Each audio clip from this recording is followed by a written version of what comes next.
Hey, what's up, everybody? This is OC. Just bringing you part 40 of my series. Why are they doing this? I hope you enjoy it.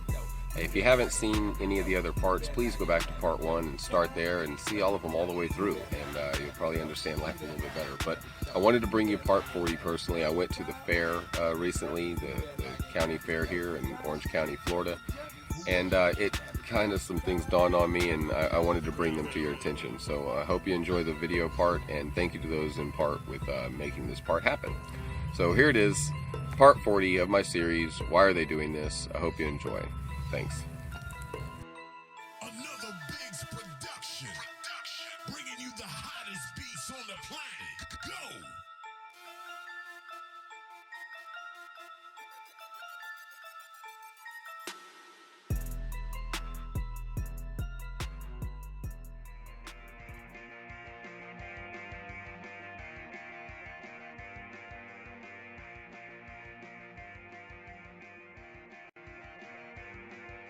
The Gravitron.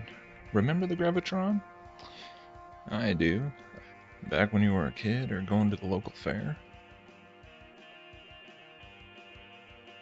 The reason I wanted to talk about the Gravitron is because I actually find it to be a really helpful illustration as to why the whole official explanation of the Earth's gravitational pull versus the centrifugal force exerted by its alleged spin is something that just really falls apart very quickly upon examination of it. And I'm a pretty visual person, so I like things that can help me visualize concepts being talked about.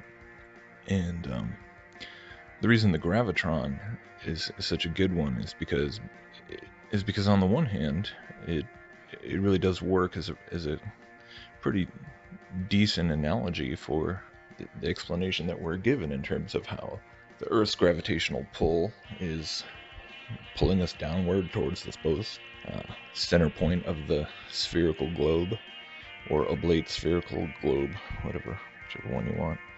And then while the centrifugal force of the spin is, of course, centrifugal force throws you outward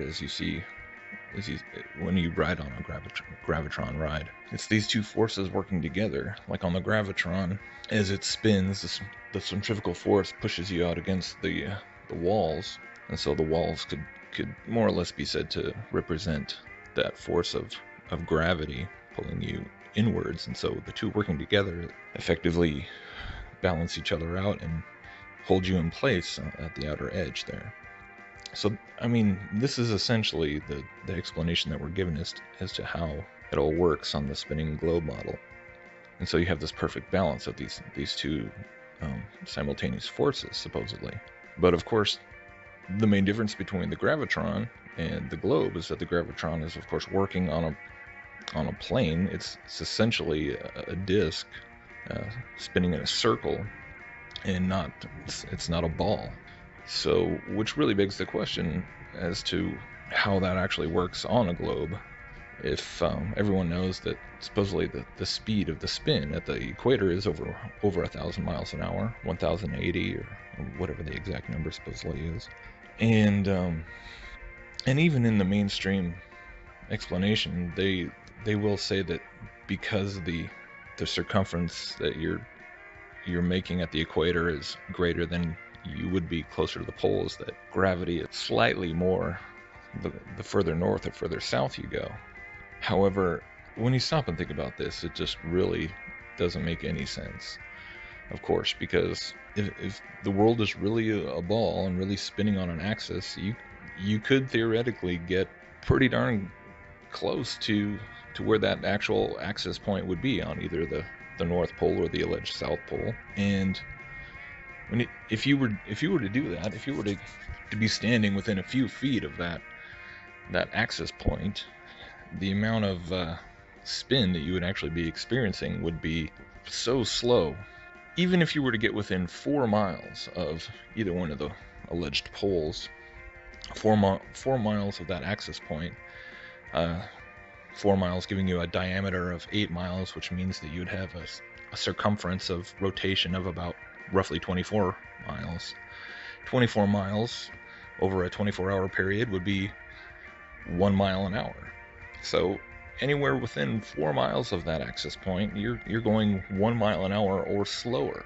So if you compare over 1,000 miles an hour to 1 mile an hour or less, the difference is just so significant that it doesn't make any sense as to how the gravitational pull, which is supposedly being caused by the molten core pulling everything, that's spinning in the center of the Earth, pulling everything towards the center. You no longer have that centrifugal force counteracting that.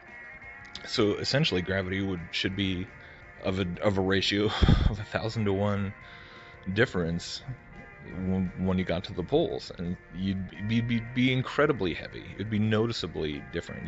You would barely be able to move.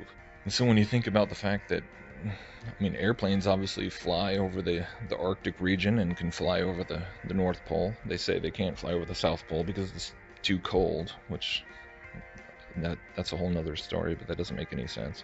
But the idea that the centrifugal force being so vastly different at the equator versus the poles, but that somehow doesn't have any bearing on the gravitational pull.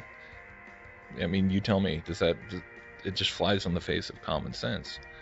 And not only does this apply to things like airplane flights or, people physically trekking across the North Pole, but you have things like satellites, which are supposedly, you have what they say are the geostationary satellites, which are all basically above the equator, and their explanation is exactly like the gravitron, where they're in that sweet spot between the gravity and the centrifugal force, and that they just basically hang there, being pinned to that edge of gravity, like the gravitational wall.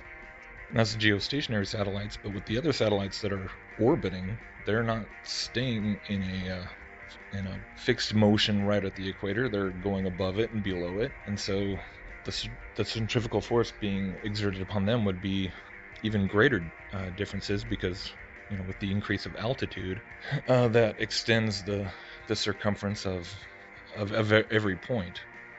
All right, so you're talking about vastly greater speeds. And so how does a satellite, which is supposedly orbiting the Earth, go from being thousands of miles an hour of rotation to far less than that, and yet they are able to hold their altitude perfectly for years on end? It all flies in the face of centrifugal force.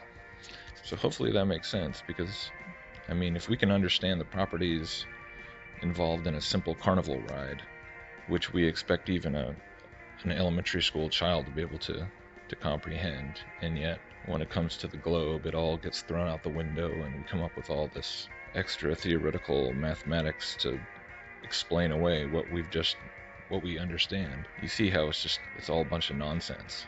The Earth is not moving. We're not on a spinning globe. Gravity is gravity. The downward force, whatever is causing it, is the same wherever you go on the face of the Earth.